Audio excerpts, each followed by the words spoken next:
Coming up on today's podcast, Domino's Pizza ordered a bunch of EVs.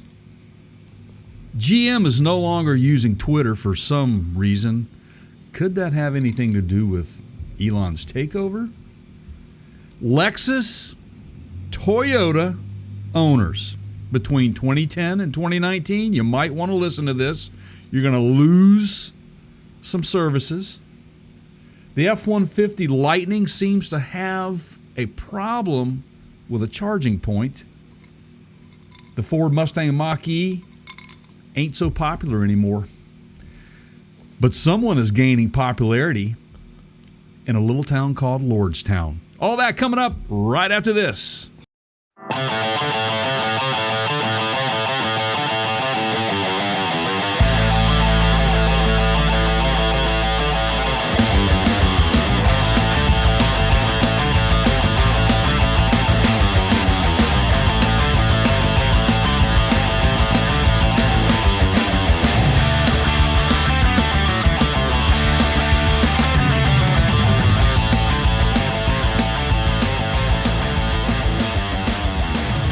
Hey, everybody, welcome into the podcast today. Say hello to my good friend and co-host over there, Keith.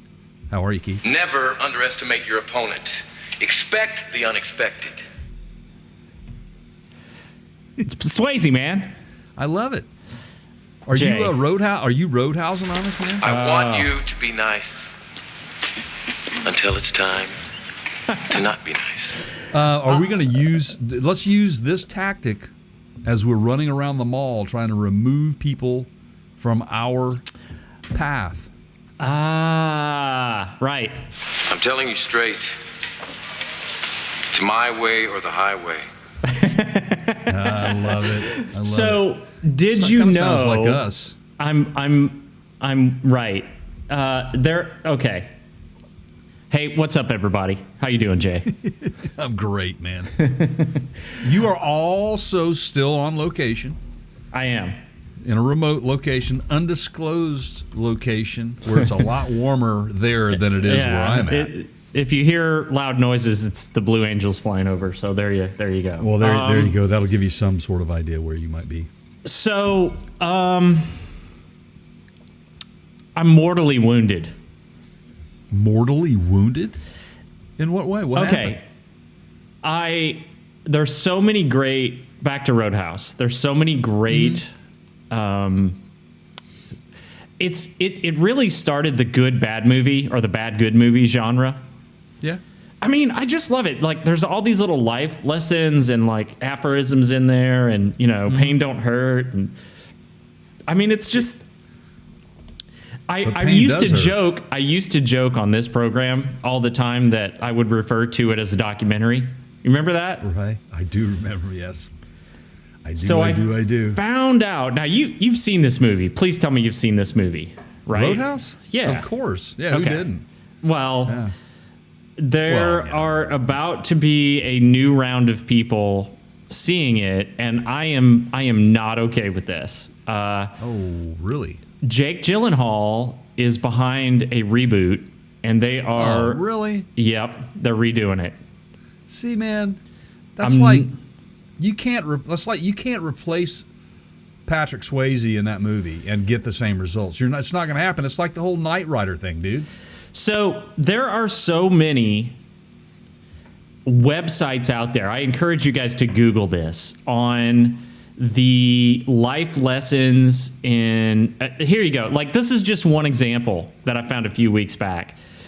Management techniques I learned watching Dalton, which is Patrick Swayze's character, in Roadhouse.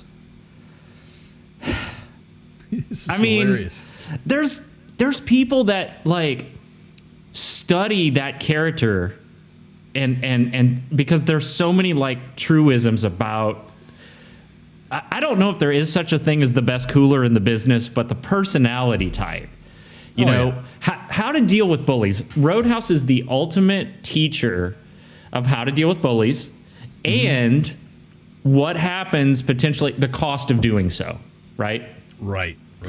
I mean, when you get in big trouble, you call in your friend. Sometimes your friends get killed helping you out. Right. I mean, It's, the people close to you get hurt, sometimes at great cost to do the right thing. There's just so many, keep your good car in the garage so it doesn't get jacked up, hide it, right? Right, yeah, that one to me was like, that's pretty genius right there, On LinkedIn, keeping tires, by the way, in the trunk because he knows they're going to get sliced. Yes, yeah, I just kept a spare. Just kept the spares in there. On LinkedIn, there is an article. It's called "Product Management and the Moral Philosophy of Roadhouse." Really? Yeah.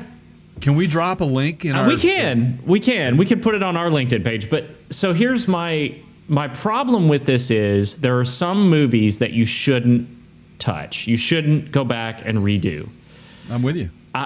This is one of those, and I said this about Point Break when they redid Point Break. It's not necessarily that you shouldn't touch any Swayze movies, but I think this one in particular. You know what I might have to do? If this movie comes out, if they try to release this movie, I might have to go get the Ouija board and summon the ghost of Patrick Swayze. You see what I just did there? I did, yes, I did, and ditto some people. So in the movie, make sure you're turning some clay at that point in the middle of that. You're making a pot. Now this was Roadhouse was 1989. I think it was before the movie Ghost, but you've got Jake Gyllenhaal as the lead, and then Conor McGregor's in it. You know Conor McGregor if you're. I know who Conor is. Yeah. Not impressed, but whatever. Yeah. I'm with you on that, although some of my friends are probably insulted. I'm looking at the wiki page. So I know this to be a true, real thing because I saw Gyllenhaal on Colbert, Stephen Colbert, and he said, we're done filming. Wow. So that's interesting. I'm bringing bad news to the show to start things off on, but... Well, no, I mean, you're steering us in the right direction here. And if anybody, like we're big fans of Roadhouse, the original, the one and only Roadhouse, as far as I'm concerned. Right. And you're right. I mean, you can't, that would be like, remember Red Dawn, the movie Red Dawn? Yeah. I just think every actor in that movie was a perfect personality for that storyline, and Patrick Swayze being one of the people in that one it worked. And it's hard. That would be like Footloose, for example. Kevin Bacon just blew it out of the water, man. Yeah. You don't mess with that one either. And I don't think you should ever refilm Top Gun. Like that just isn't. It just doesn't. No. You can have Top Gun 2 Part 2 with all the the sequel to it, which just happened, and that's pretty amazing. Now, speaking of sequels. Avatar, the new Avatar sequel is going to be coming out, and did you see how much money that they are going to need at the box office to break even on that? I'm getting ready to take a guess. Want to take a guess on that figure? It's a couple billion, right? $2.9 billion is what it's going to take, and it would be the largest grossing box office movie ever if that happens. I don't think he's going to take down Avengers. Now, I will tell you, I'm getting ready to watch the original with my family because they've done the ride multiple times at Disney. It's amazing. And I like the original. It was good. Yeah, it's fantastic, but I just don't know if they're going to make, I liked Sigourney Weaver was awesome in that, man. Yeah. She's just an amazing actress. I loved her in everything she's done.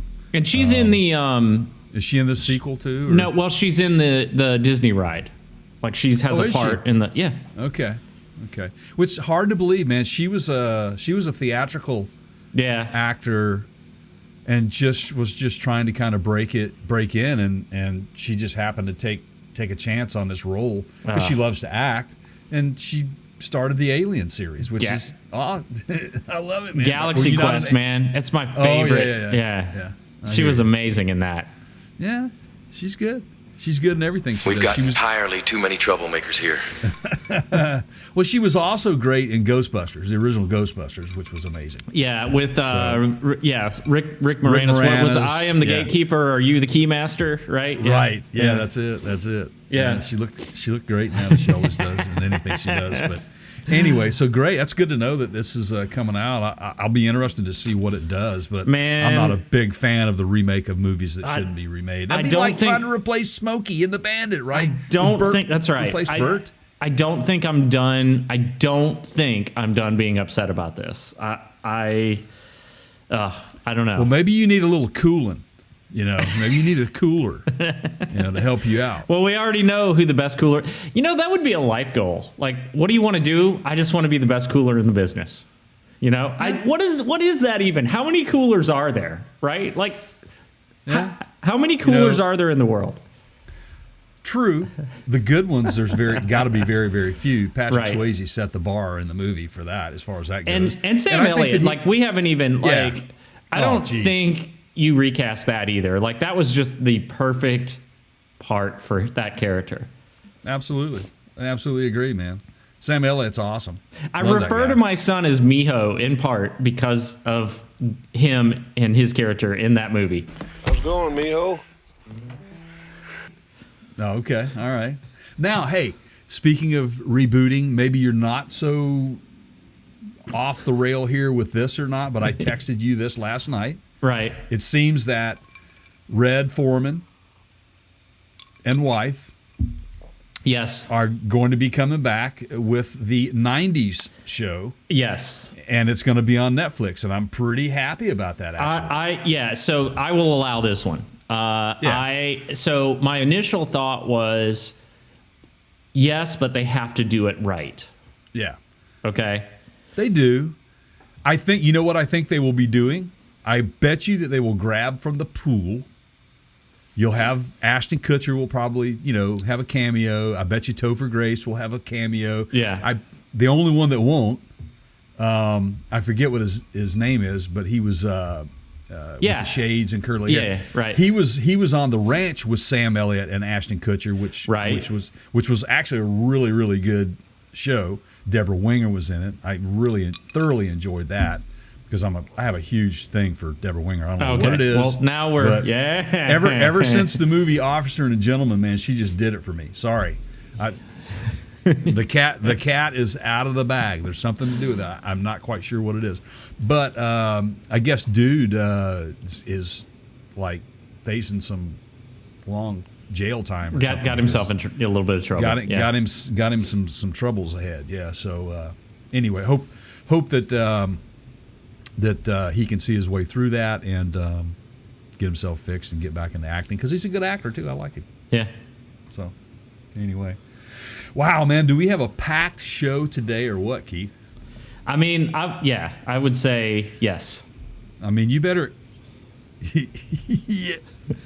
you better call up Domino's, man. Get yourself a sody pop and a pie Right. and have that thing delivered. How do you want it delivered? Do you want it delivered by autonomous bot, or how do you want that delivered? Well, first of all, I hate to say I told you so. do you remember that we talked about that? You remember? Remember like a year and a half ago? Remember it very well. Okay. Yeah, remember it very well. And we said, we reported on, what was it, Houston? They did a test market? Houston did a test market on it. And I think we said we're not done. There will be more to this story. I think it was something along those lines where we said, see, this is the thing, Jay. This is the frustrating part for me, is we break stories, and we almost in a clairvoyant crystal ball, we point to these things, This is true. and then sometimes 2 months later, sometimes a year later, sometimes longer than that, other people pick them up and run with them. And nobody ever.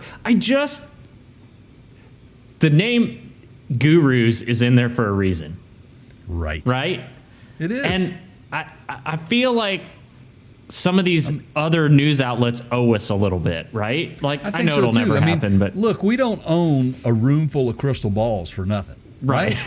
I mean, there is a very good reason for that, and yes, that is why we are called the Gurus. But you're right. We spoke of Domino's in the past, yep. and their effort, to change with the times to better what they're doing they've taken a lot of flack over delivery driver safety, those sorts of things. So, Right. and plus two, complaints from consumers about how their food may have been handled in certain situations and not appropriately handled. That people, driving up in hoopties with a Domino's sign on the top, and going, oh man, this is not. Wonder if there'll be a slice missing, But not only have we talked about that, but we talked about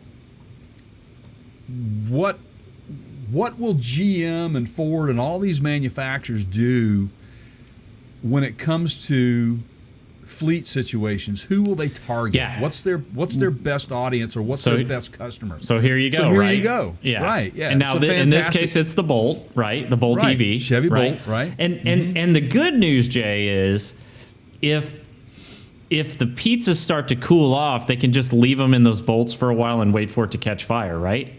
Exactly, man. I mean, Yes, you're right, man. so this has to be. Well, so congratulations to the GM the fleet sales team, because this was a big win for them. Absolutely. I think they will ultimately be moving towards an automated solution without a human driver. I see that coming. But I think it makes sense, right? So they're not going to be able to afford Tesla Model 3s to do this. It has to No. be cost effective. Yeah. I also- think I was just going to say, I just think that GM has positioned themselves in the market to offer from top to bottom to meet the demographic need, right? Yeah. But And you I know think what's this is a fine example of that. What's interesting to me is Domino's model for delivery has typically not been corporate owned vehicles. It's been just like Uber or Lyft, Right. the delivery driver owns their own car. So they're showing their hand a little bit in terms of Domino's planning to maybe do things a little bit differently, in that they have company owned delivery vehicles, right? Correct, and they haven't had that that many in forever. Plus, the other thing that does for them is it also sets a standard of driving records, those sorts of things. It gives them a little bit more control over the employee, and some of the choices that they have to. If it's their own vehicle, I think they're basically I think they have to be responsible for everything. And then they get repaid or compensated for gas and maybe insurance and that sort of stuff on a broad scale. This way, you take all that out. All you have to do is put your uniform on and come into work and hop in an EV and drive around. So And see, what I thought was, the vice president of GM said that both companies, GM and Domino's, are both committed to bettering the environment. Okay, and we know that the big push is zero emissions, and that GM plans on eliminating that by 2035, or going to all electric by then. And then the affordable price is key to this. Now, why this piqued my interest when I saw this story, for a number of reasons, but the main reason was what the vehicle is. Now, you know this. I've talked Right. to you about it. My wife drives one for her company that she works with. She loves it. She has no problem with it. Now, this ties into all the postal workers out there that are crying because they're thinking that the EV is going to change their world, right? Here we go. My wife, yes, my wife drives her EV and loves it. And it's not hers. It's who she works for. She has no problem plugging the thing in when she's finished. Yeah. She has no problem pulling the plug out when she needs to go. So Yeah. get well, over it, people. Here it is. Yeah. You can make the argument that it adds more to your processes or your procedural time or whatever. I just don't think that's not going to change things. And Jay and I have repeatedly said this on this very show. We're not pro EV. We're not anti EV. We're just reporting to you the facts here, right? This is the way things are headed.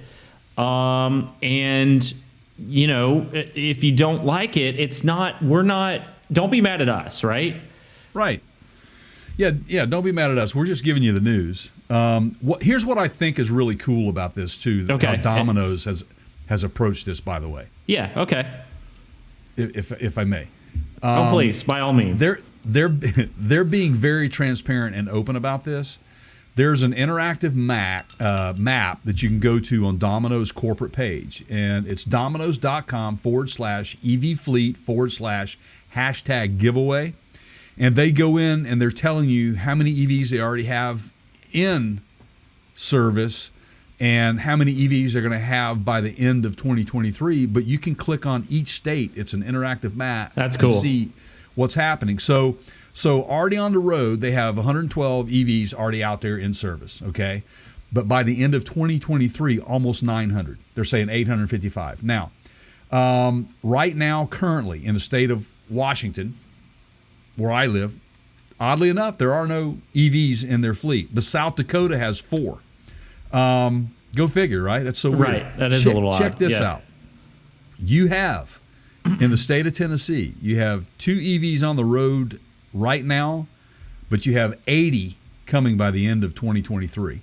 I guarantee you that that's going to be in Nashville, Knoxville. Oh, Hohenwald. Yeah, right. Right. For those of you that there is actually a town called Hohenwald, not Hole in Wall.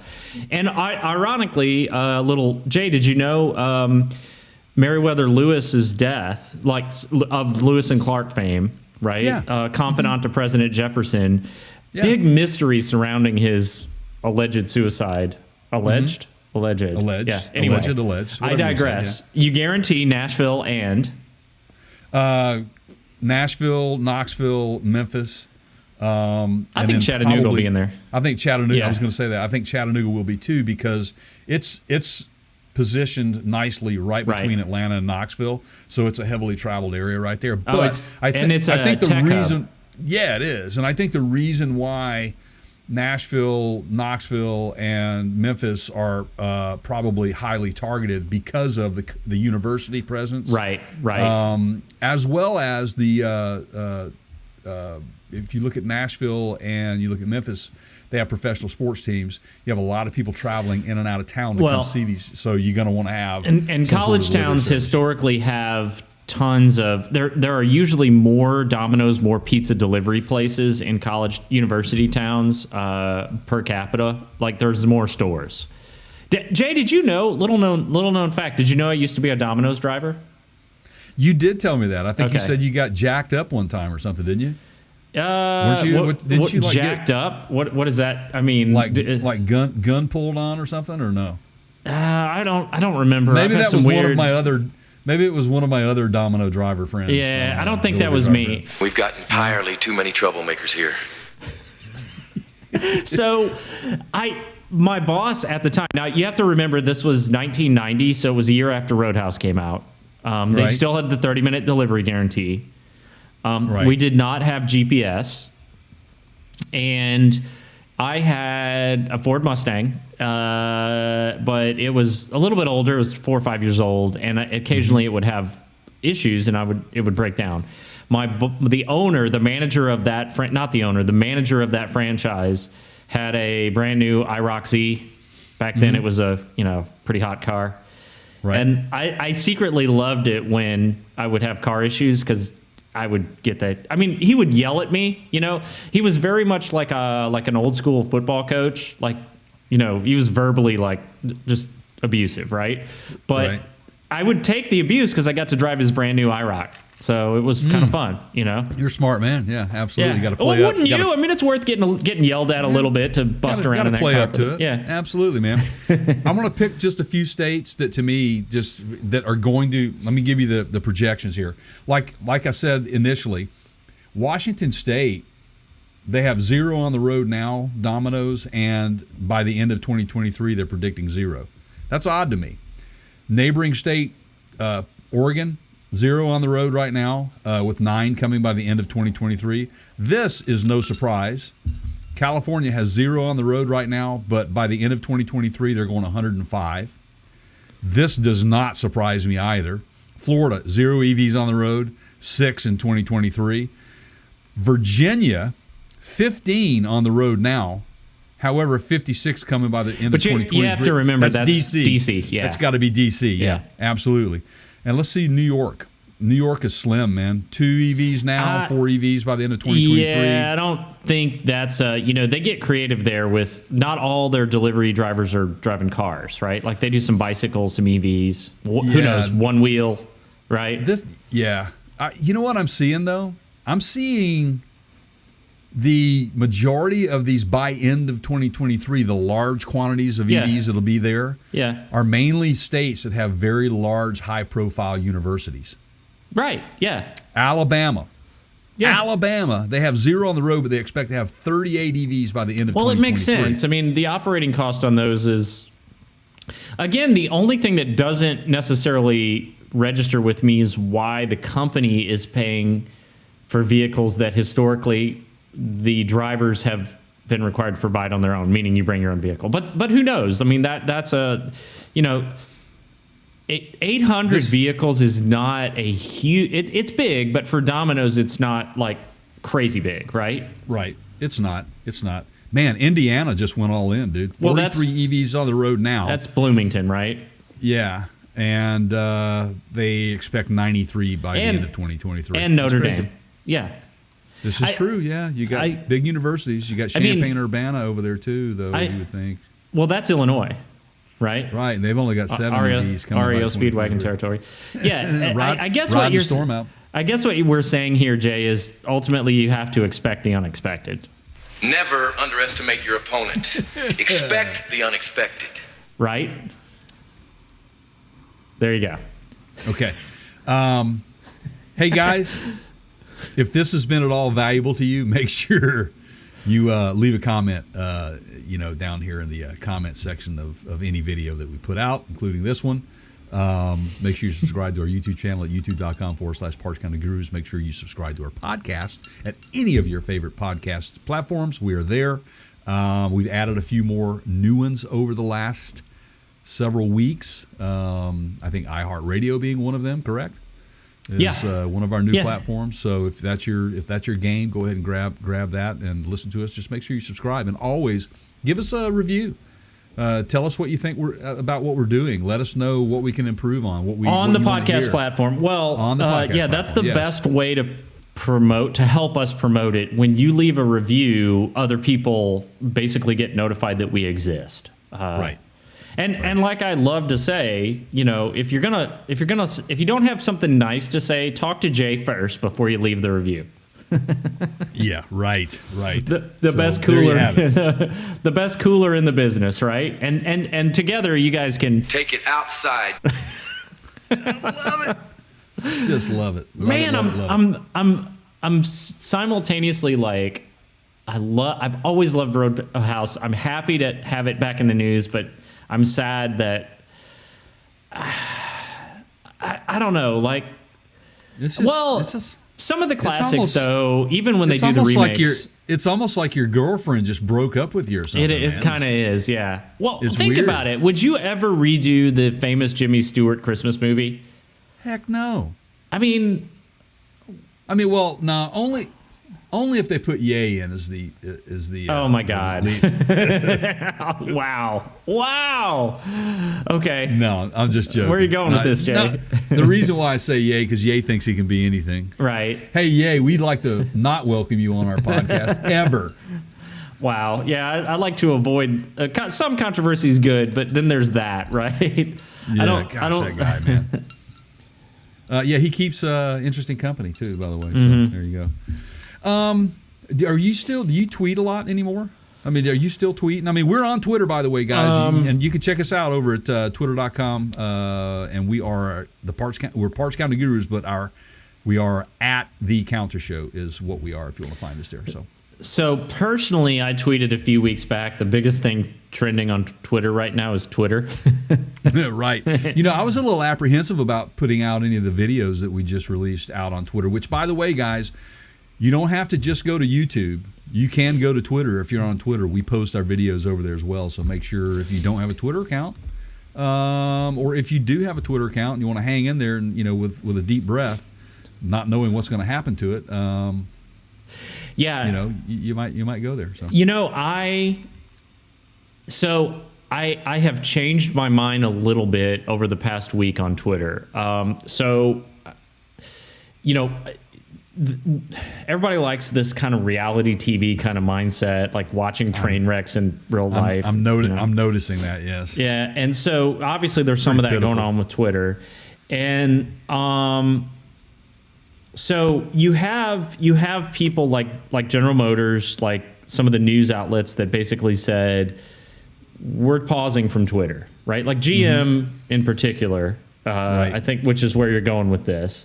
Yep, Mary Barra. Yep. Yeah, and what I personally don't care for is the way that Elon handled the termination of so many other people, like kind of publicly, kind of in a real aggressive, kind of nasty way. Yeah, it was not. It was more of a mockery for him, I think. Yeah, it was a show. I was a bit taken back by that as well, Keith. It didn't sit well with me because nobody in the workforce deserves to be treated that Right. way. You deserve respect. To be respectfully asked if you would like to retain your occupation, your work, your time and service with the company, but there's going to be some changes. You lay out the guide, Right. the guidelines, and if you're on board, then great. If not, adios. But, don't do what you did. Yeah, essentially you got Dalton from Roadhouse in the new Double Deuce who comes in. Look, I'm telling you straight. It's my way or the highway.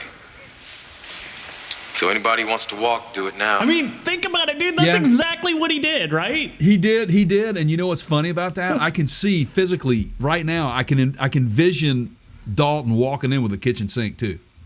Right. I mean, I'm telling you guys, like, I know I keep going back to this, but you know the title. I mean, we're gonna have to call this one Roadhouse, but there are people that study his body language in the movie when he makes that, like when he shows up and they introduce him and kind of how he's. I'm telling you, man, there was like a lot of whoever put that together. They didn't do it by accident. Oh no, and. So- Patrick Swayze, again, I mean, we're on this Patrick Swayze thing. He studies a part heavily. He studied, unfortunately, God rest his soul, what a great actor, he died too soon.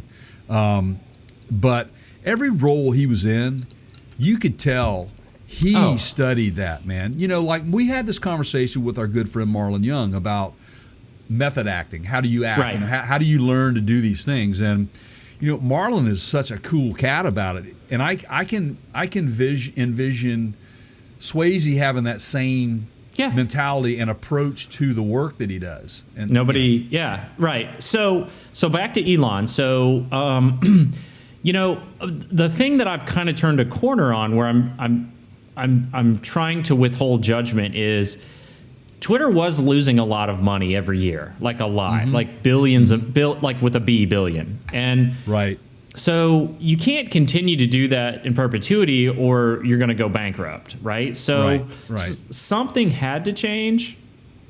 On the upside, if his goal, and he started to kind of talk a little bit about where he sees Twitter in the future, and to get to that goal, so if he's going to lose advertisers like General Motors, because advertising is a huge revenue stream for Twitter, right? He has to cut his bottom line, also his staff, right? If you don't have the top end coming in, you've got to reduce the bottom end. And so I guess the thing that I'm curious about here is, does he care when people like GM say, we're going to step out of this for a while? Or is that part of his plan and he's like, yeah, so I have a vision and it doesn't include you, right? That's kind of the... I believe that. I believe that Elon has something in the works. He has a plan. everybody has watched Elon over the years, with obviously Tesla taking it from a thought to what it is now. It is the leader in the EV industry right now, and actually a really reliable vehicle has been. And you bring up a good point, because what he does publicly on Twitter has an impact on Tesla in terms of the public opinion, the stock price, all of that, right? It sure does. It does. Sure does. Yeah. But what did we say about him? He has a way with brands. He is a genius when it comes to this. Now, you look at Starlink. You look at SpaceX. Everybody looked at him like he was crazy. But guess what? He stirred the pot and he got it done. Now he is, he's sending people up into space, up to the space station, and he's won some more contracts. He's given the Ukraine internet with Starlink when they didn't have any, because they were getting power cut and utilities and those sorts of things cut by the Russians.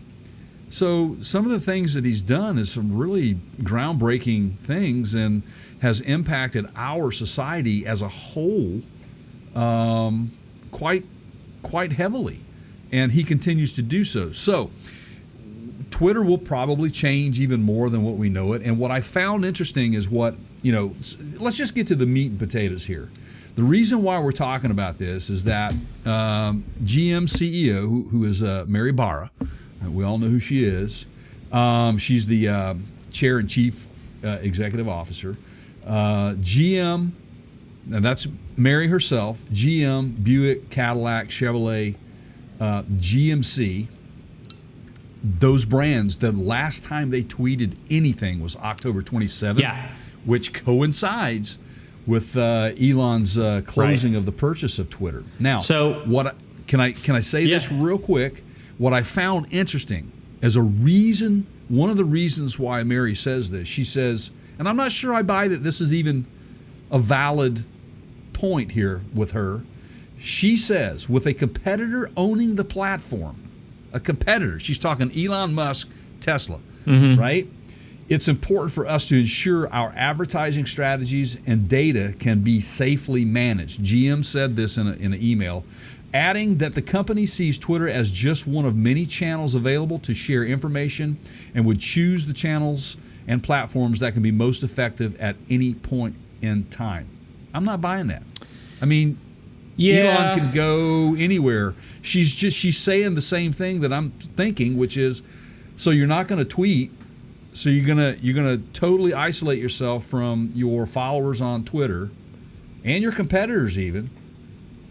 Are you expecting them not to follow you on your other platforms? Right. So it's not like they're putting out blueprints and company industry secrets on Twitter. Most of the time, what GM and other car companies use Twitter for is marketing, right?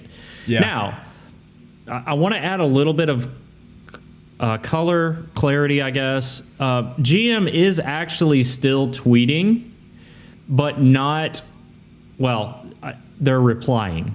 So if a customer goes on GM and has a question, you can see that they are still very responsive to those inquiries on Twitter. And they'll do follow-ups and ask for DMs. And so the customer service aspect is still very much alive for GM on Twitter. I'm with you, Jay. It sort of feels like a PR stunt. And I'm not sure. Yeah, he's a competitor because he owns Tesla. But what is he going to... is the concern, you need to back that up, GM. Is it that you think you're not going to get the positioning on some of these ads or some of these... the Twitter runs ads right in between tweets and stuff, right? So, right. Are you thinking the algorithms won't do you any favors? If that's the case, and you could make that argument with me, and I would believe it, but that's not what you're saying here. You're talking about secrets and it just doesn't make any sense. And what's also interesting is that other automakers like Ford. Lordstown. BMW, Lordstown. Even the CEO of Ford, Jim Farley, Beamer, Honda, Benz, Nissan, Renault, Stellantis, Toyota, VW, and more are still tweeting. But the VW Group and its brands have halted all paid activities on Twitter until further notice. Now, EV startups, Rivian, Lucid, Fisker. Yeah. Well, they have to. They have to. No, they are continuing to tweet Right. like crazy. They it makes need the sense. attention. They have need the to attention. continue to grow. Rivian in particular is not cash flow positive, right? That is too risky for them. Some of these other companies, I can see them withdrawing sponsorship, which, that's sort of the road Elon said he wanted to go down anyway. He's kind of trying to turn Twitter into a news source, and he was just tweeting about the World Cup and like said something like, get your World Cup news here, the best World Cup news here, right here on Twitter or whatever. And so maybe his vision doesn't include so much ad revenue. I mean, I'm not sure, and this is the part none of us are clear on yet. He's kind of a firebrand, and that's where I can see like the Volkswagens of the world going, yeah, we're just going to hold off for a second to see if he sets himself on fire. Because to your point earlier, Jay, not everybody is worth the risk of doing business with, in the spirit of your ye comment earlier, right? Right. Or yay or whatever. Ye? Yay. Yay.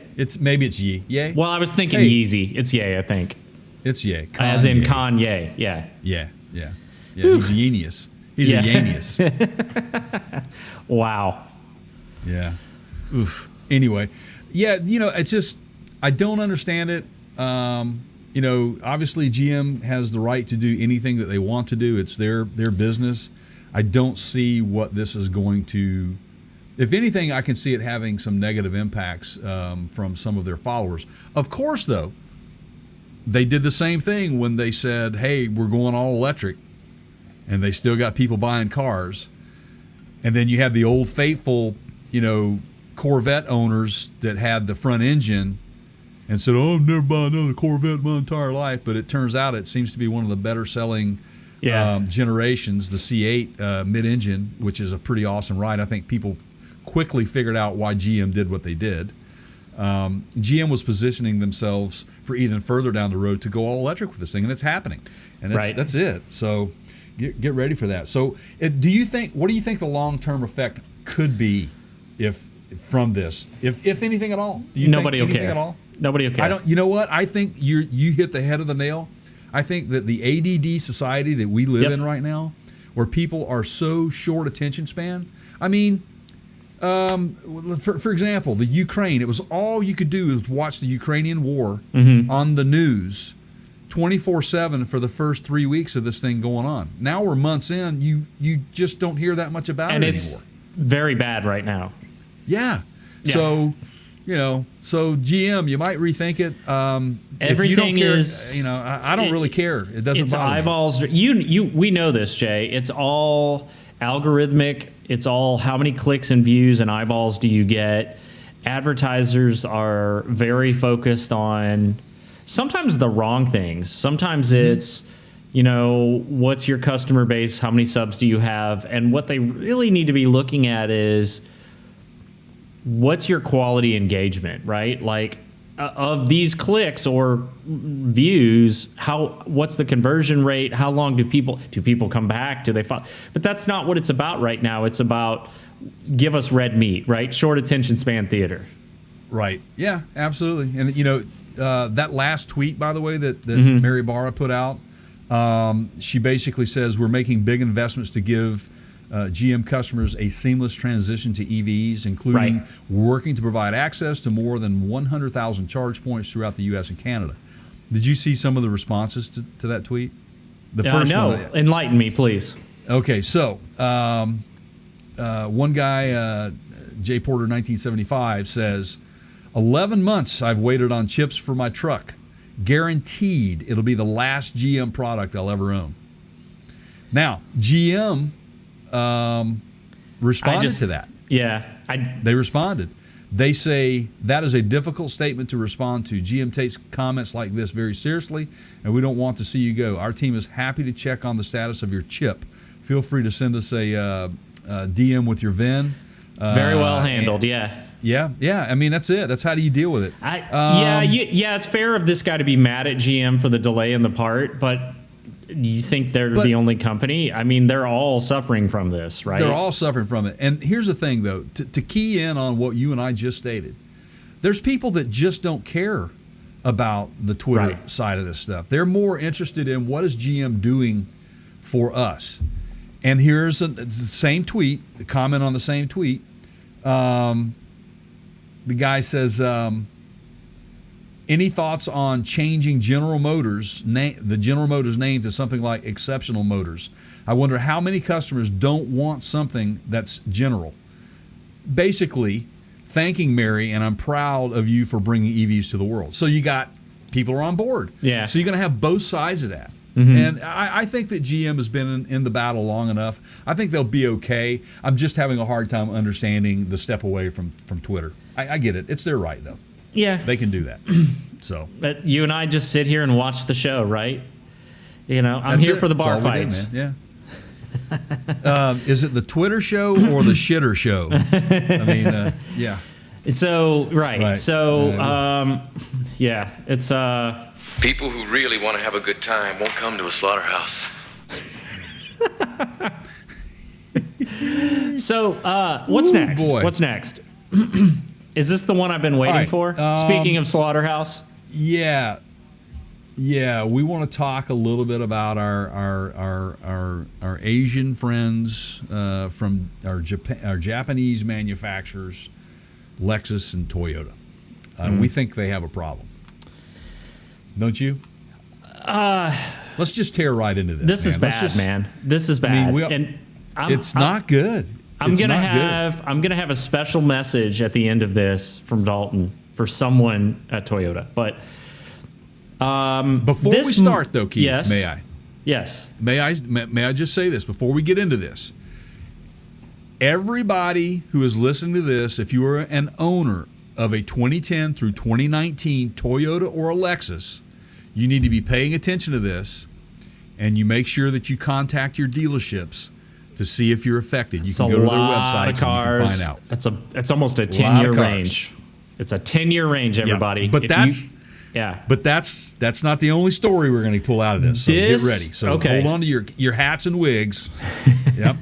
This might be the biggest screw up from an automaker that I've seen since we've been doing this program. I seriously mean that. Absolutely. Like, I'm that committed to what I'm about to say. So, If you were to define them, and with a picture next to this SNAFU acronym, their logos should be right beside them. a vision of someone Would you agree? pooping the bed, comes to mind. Right, I agree.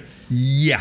Yeah, So- absolutely. Yep. Now, I guess I need to first a little professional qualification here. So, and you may not know this, Jay, but I strap in, right? As you said.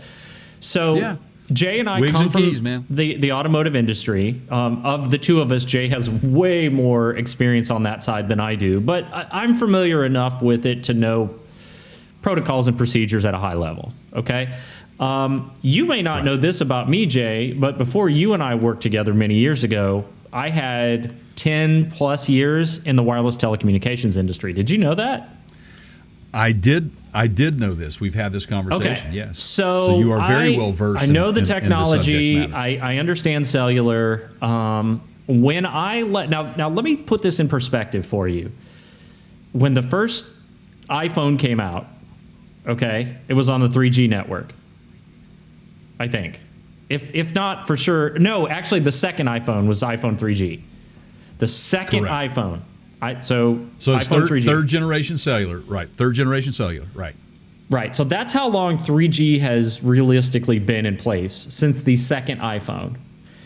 When I left my and to be fair, like, I was in college when I started, so that's why I was able to say 10 years. But when I left, we were implementing 3G. When I left wireless telecom, we were in the process of implementing the 3G network.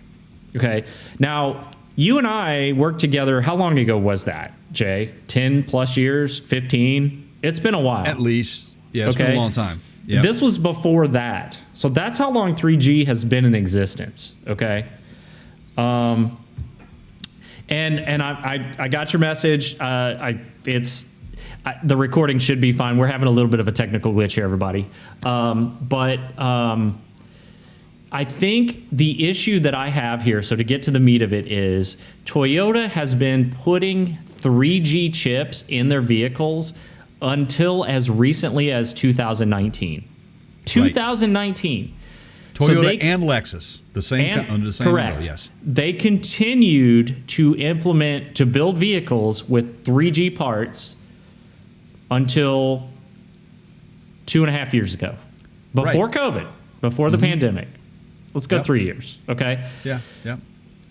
This month, November 2022, all the 3G networks essentially went offline.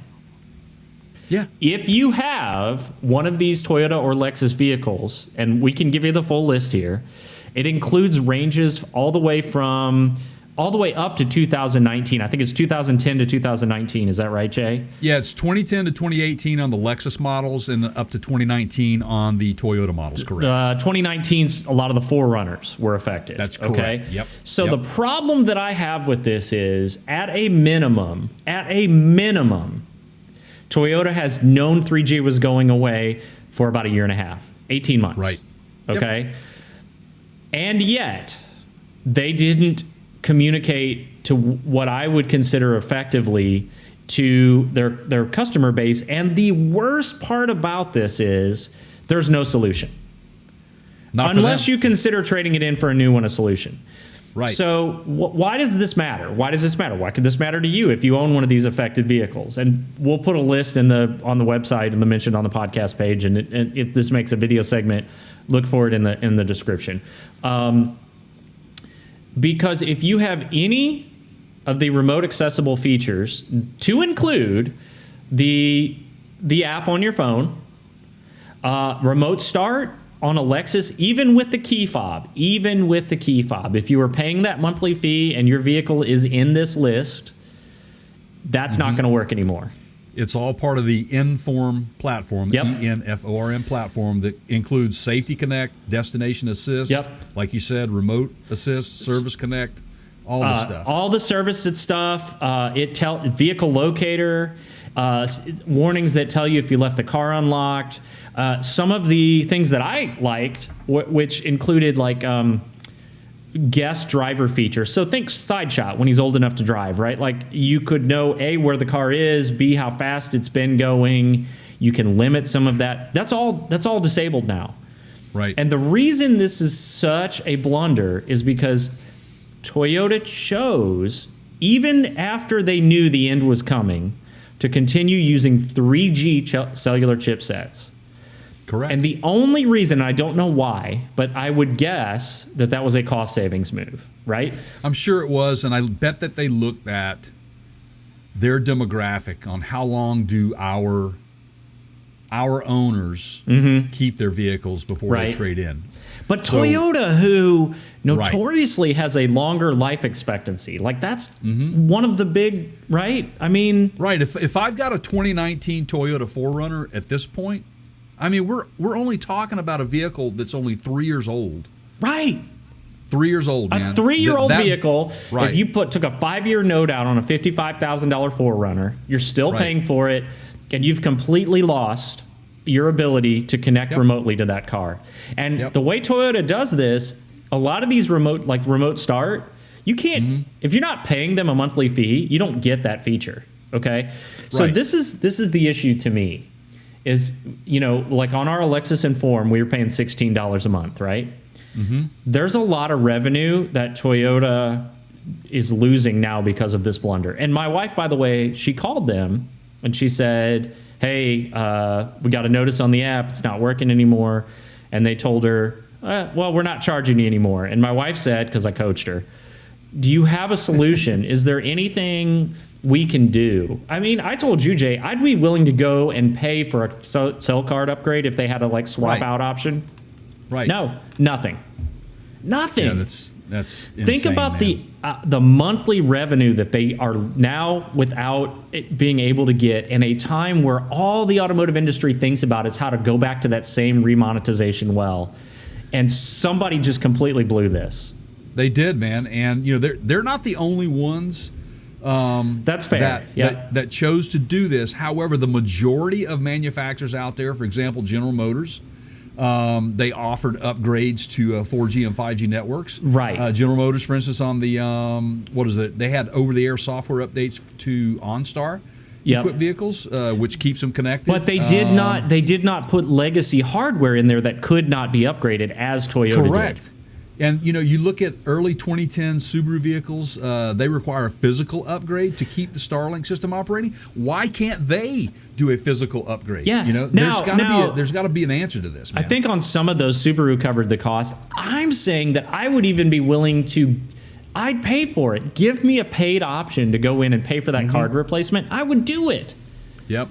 But Lexus is saying, man, that there are no available retrofit options for it. That is official. My wife got the same answer from a Lexus representative. So you're telling me, Toyota and Lexus, on a premium luxury vehicle, you chose to continue using the cheapest communication chipset you could, the least expensive, while charging a premium man for the service. If that doesn't just stink to high heaven, dude, right? Yeah, it proves that not only you are ripping people off by offering a low-end version of a high-end option, right? And it's showing now. You got caught with your pants down, Lexus and Toyota, I think, and I think that this is going to harm them tremendously. They may lose some loyalty to their brands from this. So now let's and you guys, if you own one of these in the affected range, and let's just go ahead and tell them. Do you have the Toyota list? If not, I can pull it up. I do. You ready? So on the Lexus side, it's all Lexus vehicles from 2010 to 2017, and then 2018 it includes the GX, which is a big seller for them. It is. All huge, vehicles in the Lexus line from 2010 to 2017 are affected by this, and the 2018 GX. On the Toyota side, Jay, what is it? So you actually have EV and hydrogen fuel cell vehicles that are affected by this. So this is your hybrid vehicles and your EVs. 2012 to 14 RAV4, 2012 to 15 Prius plug-in. 2016 to 17 Toyota Mirai. There are no retrofit options available at all. Safety Connect, 2011 to 17 Sienna, 12 to 16 Prius V, 13 to 18 Avalon, 12 to 14 RAV4, again the EV, the Prius plug-in, the Camry, 2013 to 17 Camry, 2016 to 17 Mirai, 10 to 16 Prius, 14 to 18 Highlander, 2011 to 17 Land Cruiser, and 2010 to 19 4Runner. There you have it. That's a lot of vehicles. Whoever, and I don't say this lightly, but whoever was involved in this decision on the Toyota on the corporate side, they need to be fired. Like, this is a huge blunder, and it cost that company a lot of money. This was a short-sighted decision. You know what Dalton would say? Your history. When I'm on my break. Stay on it. But I'm on my break. Stay on it. Yeah, stay on it. Your history. Let me say this too, and I don't know if there is any relationship to this whatsoever. Call me a conspiracy theorist. But you remember the chip shortages that we have been having? Yep. There was one manufacturer out of Japan that had a lot of chips available, and they didn't stall bringing these vehicles out in production, did they? So you kind of got to wonder, right? Yeah. That's some thought. That's something to think about. Who knows?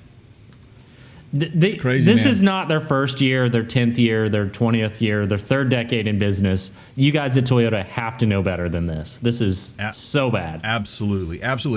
Make sure you subscribe to our channel, youtube.com/Parts Counter Gurus. Give us a like, subscribe, and stay tuned. Leave a comment. How do you feel about this?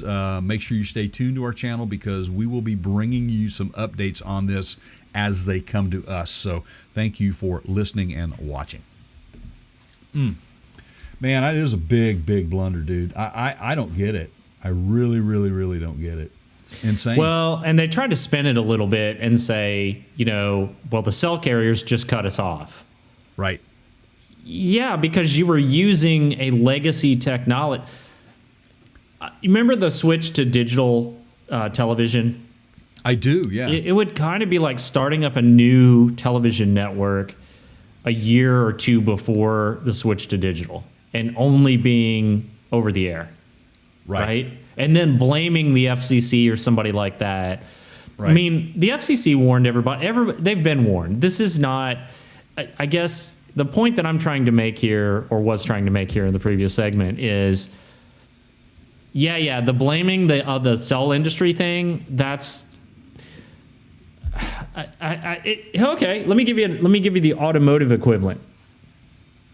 You make a leaded gasoline engine 2 years or a year before the mandate to switch to unleaded, and you blame the petroleum industry. Right. Remember that? Yeah, I do recall that, man. I absolutely 100% recall that. Well, what are you going to do? They stopped making it. Well, yeah. I mean, but you knew about it. That's your job, to know what's in the pipeline, right? Well, even still, when they changed to unleaded fuel, they were still having issues, even with some of the models that were that were made after the change, just because I don't think the technology followed them. It was, and that kind of goes back to what Jim from Optima said. You don't want politicians leading the charge.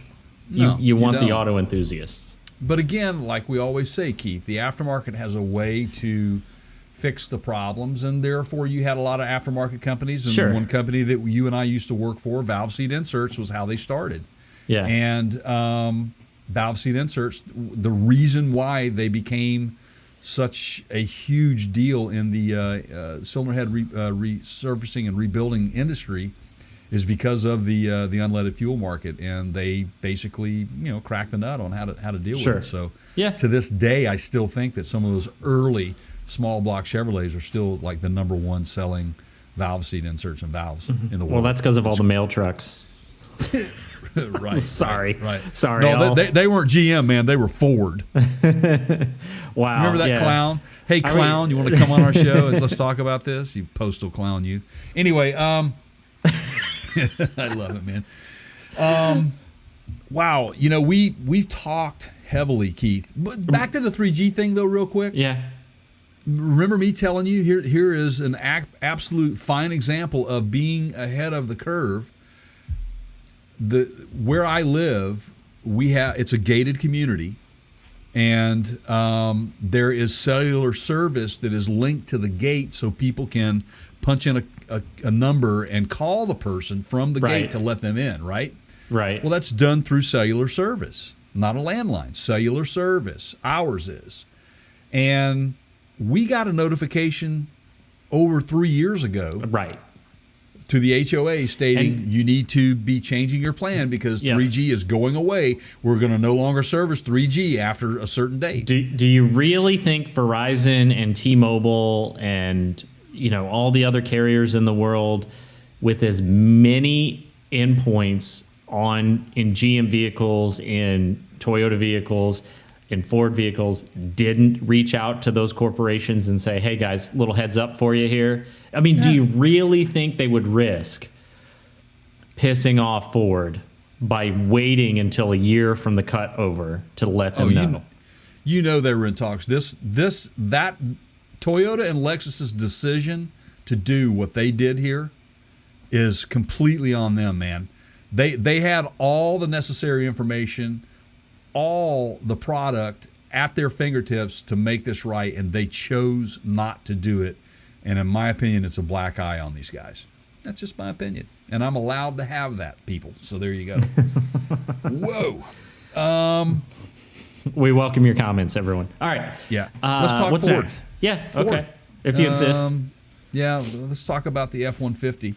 Is this the Bigfoot Ford that was in the movie Roadhouse that drove over all the cars in the dealer? Yeah, or that's it. That's it, man. Yeah. It's the Chin edition, man. Okay. Oh, yeah, nice. Well played. There you go. which, by the way, guys, check our YouTube channel at youtube.com/Parts County Guru and go check out the Chin Edition F-150 Lightning, which was pretty amazing SEMA build. So it was fun to talk to him, and it's a really good interview with him, a real quick talk with him. Fantastic. And we're going to try to get him on our show, physically on our show. So anyway, this what we're about to talk about, it has to do with charging of an F-150 Lightning. But Keith and I talked several months ago about problems with charging stations that are out there, public charging stations, and the lack of maintenance that is going on with these things. They need to. If I'm a consumer, I'm not necessarily worried about not being able to find a charging point. I'm more interested in knowing whether or not that charging point is physically working properly. Because if it's working properly, then I know that I'm going to be able to charge my vehicle and get moving on. So where we're going with this, there was a Ford F-150 Lightning owner that during a recent trip, he used an Electrify America charging station. During the process of charging the F-150 Lightning, he heard an extremely loud boom, bang, whatever, before the Charger and the truck completely went dead. It basically bricked the truck. And Keith, on technical terms, for those of people that don't know what brick means, can you explain that? Yeah, so it's a industry. It's in the tech industry. It's a slang term that basically means if you draw a visual image of a brick, that's basically it's a metaphor, right? It is right. You have an object that is now nothing but a brick, right? So if I have a router or a cell phone and I brick my cell phone, well, now it's good for nothing but being a brick, right? Mm-hmm. So the term essentially means it stopped having the intended capabilities of that device or whatever. So in this case, that means if it's truly bricked, probably nothing or almost nothing in that truck works, meaning you probably can't roll the windows up or down. You definitely can't move it without towing it, without outside assistance. Right. It's not going to move under its own power. And more than likely, any of the features, like say you wanted to phone somebody on your cellular network through the truck, it's probably not going to work, right? So, where I'm the most interested in something like this is if it becomes widespread. Yes, and that is why I say I want to bring up the maintenance of these charge points, because you've got speculation here. Now, first of all, nobody really knew what to do in this case. He called Ford. He finally had to end up getting roadside assistance. He couldn't get it in neutral. He needed their assistance to get it on the what they call the flatbed or rollback that they brought in. But he said initially the dealer told him that he would have to wait to be seen until December the 9th this year, which hasn't come yet. But a Ford representative reached out because he tweeted, and there you go, Ford paying attention to Twitter. He reached out in a Twitter thread and escalated the case to get resolved. Yeah. He says now they're telling him that the 12-volt battery needs to be replaced before they can diagnose the issue, which I'm having a hard time understanding that. There is some confusion, though, they say. The dealership got it in the bay, they said finally, and they said that the 12-volt battery is dead. But he says it was working when they were sitting in it after the issue did occur. And they're saying that they're not going to do anything for him until the replacement of the 12-volt battery has taken place. More than likely, there are logs, there is diagnostic data, there's profile. Like, they're going to be able to pull information and see the charging. They're going to be able to see component status just before the time of initial charging and then during charging, and if something went offline. They should be able to get that log data. I sort of feel like the particular news outlet that's posting this is trying to make a bigger deal out of it than it is. Now, I'm not saying it isn't a big deal to this owner, but I don't know that it's a big deal to everyone. Jay, you kind of, I probably without knowing, stepped into this a while ago when you were talking about some of those first generation unleaded internal combustion engines and how they had issues with them because Sure. it's a new technology and it was a new platform. And if this becomes widespread, kind of back to what I said earlier, I'm going to be more interested. But on the automotive side, it's kind of the equivalent of somebody getting some bad gas, right? I mean, more or It less. is. The fuel It pump is. got clogged, right? Right, fuel pump got clogged, or you put diesel in instead of gasoline, Or that, in yeah, a right, gas engine, which I heard someone say it will ruin an engine. If you drain the tank and it won't run very well. It'll knock like crazy, but it might start, but it won't run very well or at all for long. But in this case, you're completely dead in the water. That's why the term bricked is important Right. to And reiterate that's true. here, because That's true. when you're dealing with an all electric vehicle that is totally software based as well, you got a potential for bigger issues here. Now, when I read the story, I didn't take it as a big deal being made per se about Ford, but more so in the maintenance of these charging points. I think it's a big deal. And I'd like to segue into, you're talking about the EVs. Recently, and I found this also, we're going to combine this story here, guys. It doesn't stop with the F-150 getting bricked, because I think we have a bigger problem with charge points than initially thought when we talked about this, months ago. But recently there was a young lady who stopped to charge her Mustang Mach-E, and a few minutes after the charge began, smoke started coming from the charge port. She hit the emergency stop button on the charger. It didn't do any good, and basically the plug welded to the port. She couldn't get it out. Now, since then, I did a little research on it, and I'm not sure if every Mach-E customer or EV customer is aware of this, but there is an emergency release that you have to get to in order to release the external plug out of the port. It's So, kind of like a on fuel pump cutoff in a, absolutely. So, for example, in the Mach-E, and I'm sure it is in the F-150 too, I haven't found that yet, but in the Mach-E, you get into the frunk, and on the side where the charge port is, you're going to remove that top plastic lining at the towards the dash in the frunk, and then the left-hand side top panel as well. And then you go in there, and there is a plug, which is the low voltage plug that you basically disconnect. It's a green plug with a red plug that you have to pull out, so it cuts it off. And then down inside the fender well, there is almost like a chute pull. It's a cable wire with a loop that you go in and you pull it, and it will release the plug from the port, the charging station. So that's something. If I'm you guys owning EVs right now, if I were you, I would be finding out how to disconnect in an emergency type situation like that.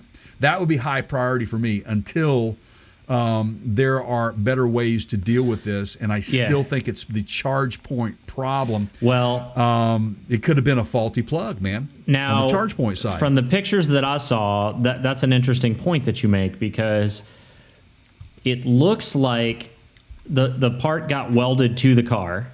And Correct. how does that happen? Well, if you have an arc situation, it produces a lot of heat very quickly. You have to remember, guys, like these rapid chargers, a lot of times it's 220 or 240 that they're hooked up to. It would be the same as like it's a big load. It's like your dryer at home, right? And so, or maybe an electric water heater or something like that. So they're carrying a lot of current, and if it's not making solid contact, you're going to get into situations where heat is a byproduct. I mean, heat's already a byproduct, but extreme heat, I guess.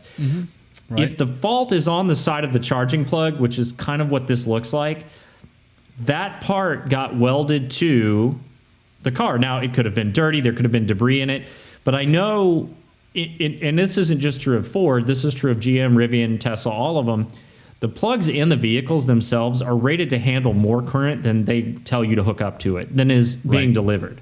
That's right. So it's unlikely that the vehicle itself melted, and for the pictures support that in this case. The part that actually melted was the plug, which is Right. third party. Yep. Now, if there's not a standard in place, and we know that they're working on such a thing because we've reported on it on this very program, partscountergurus.com, click on the podcast tab. But if there wasn't one in place, if it's not regulated, you can get shoddy craftsmanship in these charging plugs. Sure. Yeah, and again, lack of maintenance. We've Yeah. talked about it. This is the bigger thing. You know, it's not the range anxiety that I have. It is, I know there's charge points all over the country. I know people that cross country in EVs all the time. It's not a Yeah. problem to get a charge on a vehicle. The problem you have is getting to a charge point. Is it actually physically working? Is it in broken? working Right. order? Is it broken? Is the plug broken? Is it going to do cause harm to my vehicle? So all of these are questions that I think that the industry, the charging industry, they need to address this if they're not already addressing it. These are two fine examples of ruining someone's vehicle And- because of poor maintenance, probably. You know, we've pointed to this many times. We're still in kind of the first generation. If you look at gasoline pumps, like a lot of this has been solved. Like, you know, they have a certain way that the pumps sit on the holders to prevent debris from getting in them. There's screens and filters and a lot of things in your fuel line on your car. There's not the standard yet for charging to, for example, make sure that debris doesn't get in the plugs, that rainwater doesn't get in them, that, you know, they're not sitting on the ground. I mean, all that sort of stuff that, you know, they've thought of in the gasoline side. Right. And remember, fine example, when we were at SEMA, we were in the Mopar section where they were loaded with Jeeps, Right. specifically their 4xe product. One of the things that we pointed out to you guys in one of those videos, which you can find over on youtube.com/Parts Counter Gurus, make sure you hit that subscribe button, hit the like button. But you can go check that video out from SEMA, and we pointed this out, that they came with covers, you know, water covers, Yeah. moisture covers on these things to prevent this from happening. So, and again, to back up what Keith just said, you know, they're very well thought out. And that is, again, why I wanted to bring up the point that I believe that this is more in line with a maintenance issue, a charge point issue, and not specifically the vehicle itself. But damn, that's going to be expensive to repair, because you're talking about a bricked automobile, man. Well, for That- somebody, now if it's a warranty issue, it's on Ford or whatever, right? Same as the truck. If they deem that to have been bricked, and it's because of the charge point, then that unfortunate customer is going to be left on his own to go back to them to deal with that. I think that's how it's going to happen. I think we need to follow up on this one because, you know, the fact that Ford is suggesting on the truck, the F-150 Lightning, to replace the 12-volt battery sounds curious to me. Yeah, it does. Now, That's I'm why I not said- saying yeah. that the 12-volt battery didn't fail. I'm just saying that Ford is, from what I'm reading, they're suggesting that the problem might not be as devastating as the picture being painted suggests. Yeah, and you're right. We do need to follow up on it because we don't have the repair yet. We don't know what the outcome is yet. This is very fresh out there. Like I said, December the 9th, we haven't even gotten there yet, was when his initial trip to the dealership was supposed to happen, but they Right. were able to get him in much quicker after he tweeted about it. And of Well, course, yeah, he went, yeah. Ford's on damage control. They want to make sure they do went the on right Twitter thing for and the raised the consumer. stink, and yeah, I mean, Right. there's a line at dealerships now all over the country. It isn't unique to electric vehicles or F-150 Lightnings. I mean, there's a line. Absolutely, there is. And, you know, coming on the heels of all this, you know, we just talked to you guys about the Mach-E that had the welded plug. This is Ford's day to get picked on. Hey, Jim Farley, you're welcome to come on our show and talk to our audience, your consumers, about your vehicles if you'd like to. So we'd love to invite you. You know, just reach out to us. Go to partscounterguru.com and you can reach out to us there. You can contact us there. But Jay, seems that Jay, what? if What? you have that conversation with Jim, I just Yeah. want you to remember. Yes. I want you to be nice until it's time to not be nice. Yeah. You mean like we were at SEMA when we didn't have a locker? Yeah. Right. Exactly. Which- I keep going back to this. There are so many life lessons in that movie. Be nice Right. until it's time to not be nice. Exactly.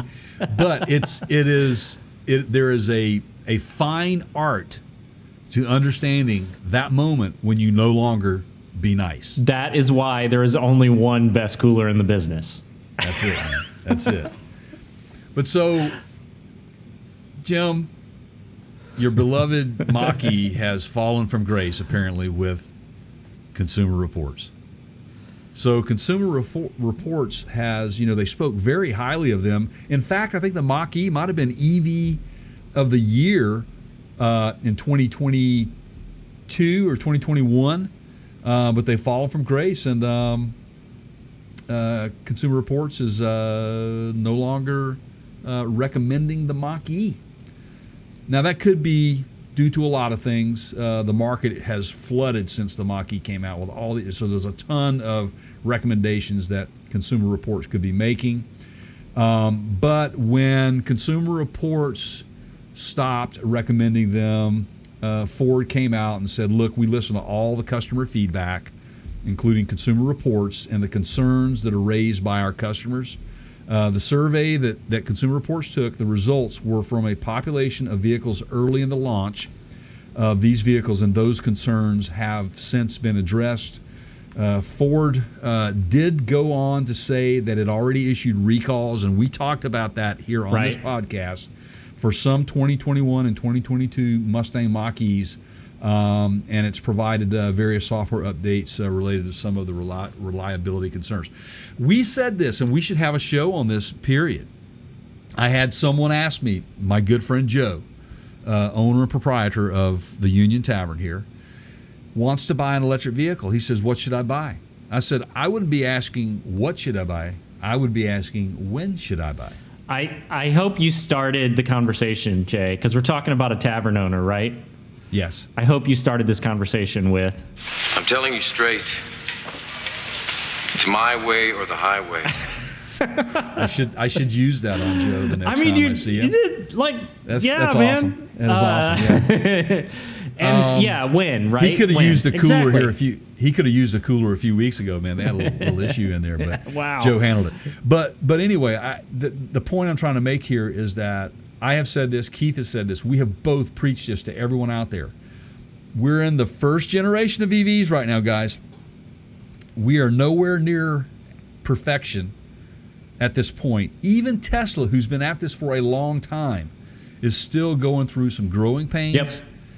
And Tesla just has their network on how to deal with them a lot more efficiently than some of these smaller startups.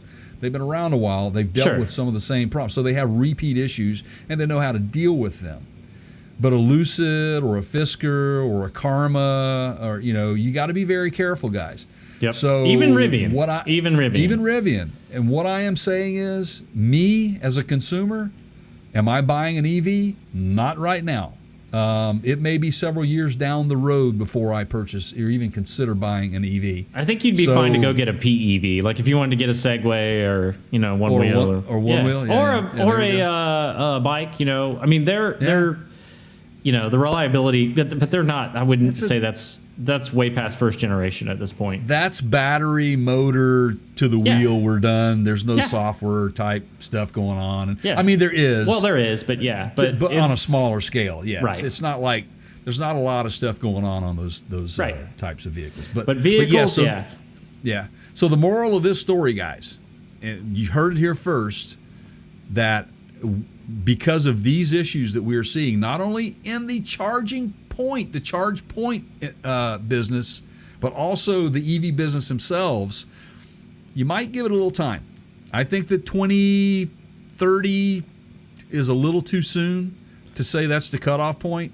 Right. I think you guys are in for a rude awakening, GM, and everybody else who has committed to this. you need to give it a little bit more time. I think that there's going to have to be some coexistence of the internal combustion engine, hybrids, as well as all electric vehicles. So there you go. That's my point, and I'm sticking to it. So there you have it, folks. Whew. So we got a friend back. Yeah. And by friend, you mean? We've got entirely too many troublemakers here. Yeah. This is one troublemaker in the EV industry. So talking about Lordstown. Yeah. And we saw one at SEMA. We did. We did a little piece on it. Yeah, are we, I think so. Are we gonna? I don't know. Well, we did. I don't know if we've gotten the video out on it or not. But Okay. that may or may not come to fruition, folks. But just know that they were represented very well. And There was an endurance truck there. Yeah. Yeah, Keith even came to the table with an apology and said, "Hey, sorry." Oh, that's why I didn't make it out, because I didn't want my apology going public. But no, Right. I honestly got to go find that footage. I don't remember where I put it. That apology may be lost forever. Yeah, man. As you well know, Lordstown acquired their factory from GM in late 2019. In Lordstown, Ohio. In Lordstown, Ohio. It was a facility they had closed. Lordstown became publicly traded through a reverse merger deal.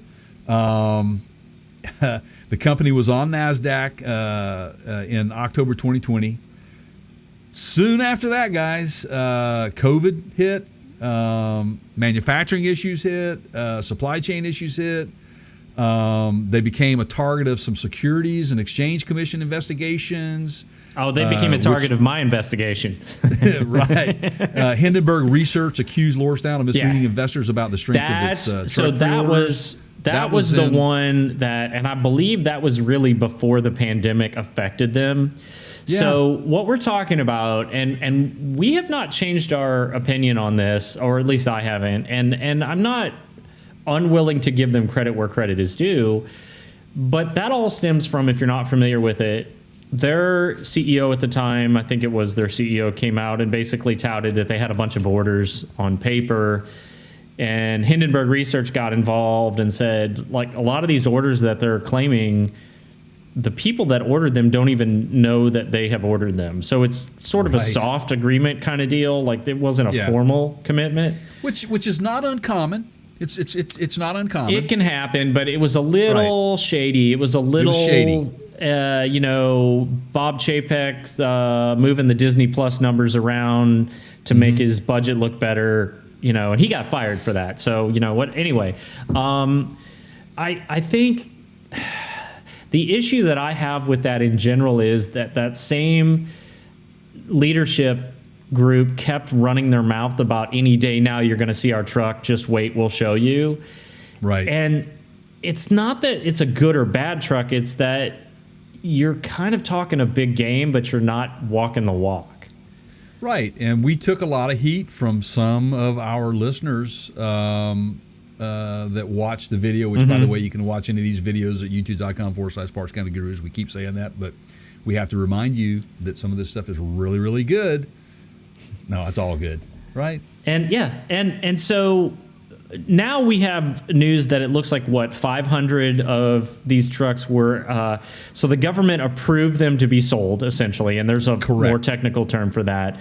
And there are 500 of them going to corporate buyers. So that's not consumers; that's corporate buyers, meaning fleet vehicles, right? Fleet vehicles, yes. And they touted that initially that was the world's first electric fleet truck or something like that, right? Right. So, but they didn't make it. They didn't make it to the finish line in time. Rivian beat everybody to the pickup. You have the Amazon vans. You have, but you'll see. They're going to be, that's the thing, everybody. It's not a quality issue. It's doubling and tripling down on those statements when they're just not holding any amount of water. Right. I think I had to wake a guy up when September came. Right. That was what, 2 Septembers ago?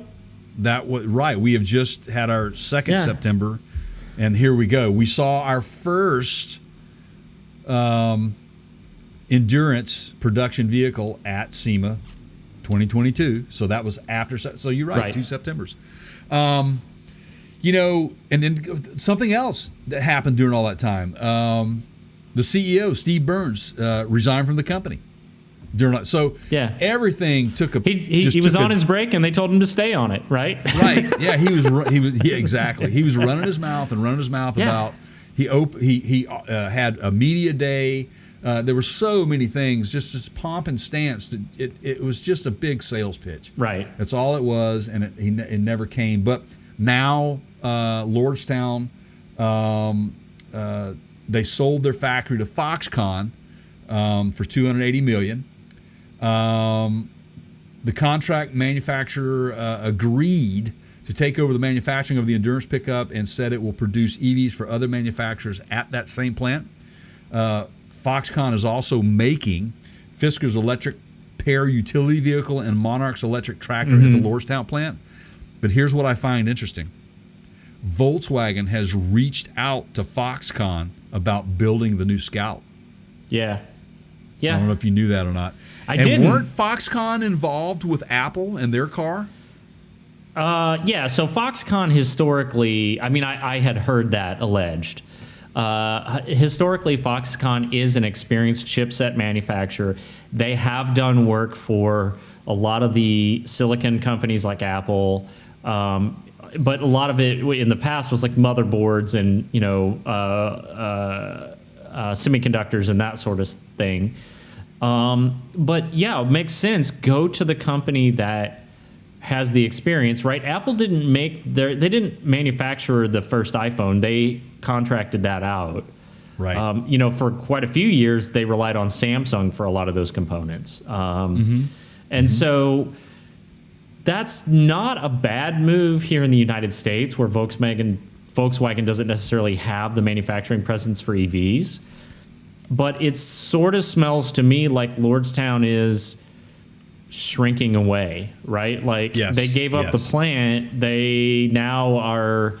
It's kind of like Craftsman. It's like Sears selling the Craftsman brand, Yeah, and the DieHard battery brand. Right. Yeah. Sears at some point is kind of, they're not left. There's nothing left of Sears, right? Yeah, I was part of that. Long ago, early on when I lived in Nashville, back in the early and mid '90s. Sears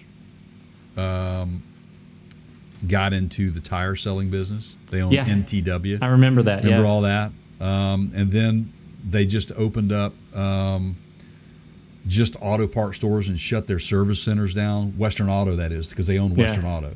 Yeah. And then Western Auto just became an auto parts store. There's still the mom and pops stuff out there where you can still buy a radio flyer, here or there or whatever, and your fish and tackle license or whatever that you need and all that sort of stuff at the same time. But Western Auto, as we knew it as a big, huge corporation, is no longer what they were. Sears took it over, and Sears took it over and ruined them, in my opinion. They were selling Craftsman tools out of there. They were selling the DieHard battery brand. But then they went away. Sears went away. Western Auto went away, and that was it. I'm not sure if Sears is around anymore. They may or may not be. It's been resold multiple times in the past decade and a half. But I think their biggest issue there was they competed with themselves, meaning you had Western Autos like you and I had one in my hometown, but then you're competing with the Sears Mall store, right? And so, it's not a good recipe. No, it's not. So, wishing Lordstown the best of luck with their deliveries again. We really do not have any ill will towards you. We never have. Just don't say you're going to be the first at anything, because you are clearly not going to be. I haven't seen any first yet, so we shall see what comes out of this. By the way, just to add to this story, guys, Foxconn also unveiled 2 new EV prototypes. Basically, they want to become a major car manufacturer. They're basically wanting to replicating the same success it has in electronics. Yeah. Like you just said, with Apple's biggest manufacturing partner. Partnership with VW could be a major breakthrough for them. Lordstown and Foxconn are pursuing a $200 million U.S. Energy Department loan to help pay costs for retooling the factory to build electric trucks. So there you have it. They're going to start building trucks. A lot of them. Good for them. We need more, right? Yeah. Yeah. It could be the beginning of a shift in the auto industry to, the days of the big General Motor. I mean, Mary Barra has said this, not in so many words, but they have to be more small and nimble. So the manufacturer in the traditional sense, where they build it in an assembly plant and that plant is owned by GM, those days could be coming to an end. You may have these plants like Foxconn that build for multiple automotive brands, right? And that could be where we're headed. Right. It remains to be seen, but it's been fun to watch. This is true. It has been. It has been. So we shall see, and only time will tell. And we will definitely do our best here at Parts Counter Gurus to keep you guys informed. As usual, man, thank you guys for listening. You can help us out. We've got a little merch store, both on the YouTube channel as well as on our website. Purchasing a hat for a loved one for Christmas, we have availability. You are more than welcome to go ahead and go out and buy that, and we'll get that shipped out to you. Also, what helps us is you, again, leaving us reviews and or comments, liking us on our podcast platform. Just do any podcast platform you're on. Thumbs us up, man. Give us a thumbs up. Tell people, thumbs us up. I'm going to use that. Thumbs us up. Thumbs us up, man. That's a new word. I'm always inventing new words. But go buy something from us. Help us out. And a lot of times we will have merch links to certain products that we talk about on our podcast. So make sure if you are listening to us that you go to our podcast tab and or mentioned on the podcast tab, because there will be a link there to purchase those things. And then also make sure that if we release a video on any of these segments, that you are looking for the link in the description for any product that we speak of as well. So there you have it. I got nothing else to say, man. I'm full of it. Full of it. This has been kind of a heavy episode from the perspective of my sad news about Roadhouse being remade, and I've struggled, Jay. So I come to these podcasts and I usually have something like I was telling Side Shot at the end of the last one, like it needs to be motivational or clever or inspirational, just something to close with that leaves folks thinking, right? Mm-hmm. And there's so many great lines out of that Roadhouse movie, like the famous pain don't hurt.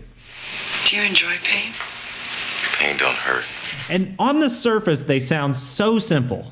And then the more you think about them, be nice until it's time to not be nice. And there's so many layers to those. And so I was thinking, Jay, I was like, what am I going to be able to bring to the table today on that level, on the level of the wisdom of Roadhouse, right? I mean, it's literally like I've agonized over this, okay? Do you see me on the edge of my seat here? Yeah, so this is what I came up with, okay? And it's kind of heavy, ready. and you might have to take this one with you and think about it for a while, okay? Okay. Cheesecake is really pie, and we're in the holidays, and Boston cream pie is really cake. Oof. That's all I got, man. So, okay, thank you guys for making us part of your lives. As always, that's my pal Jay over there. I'm Keith. We'll see you on the next one.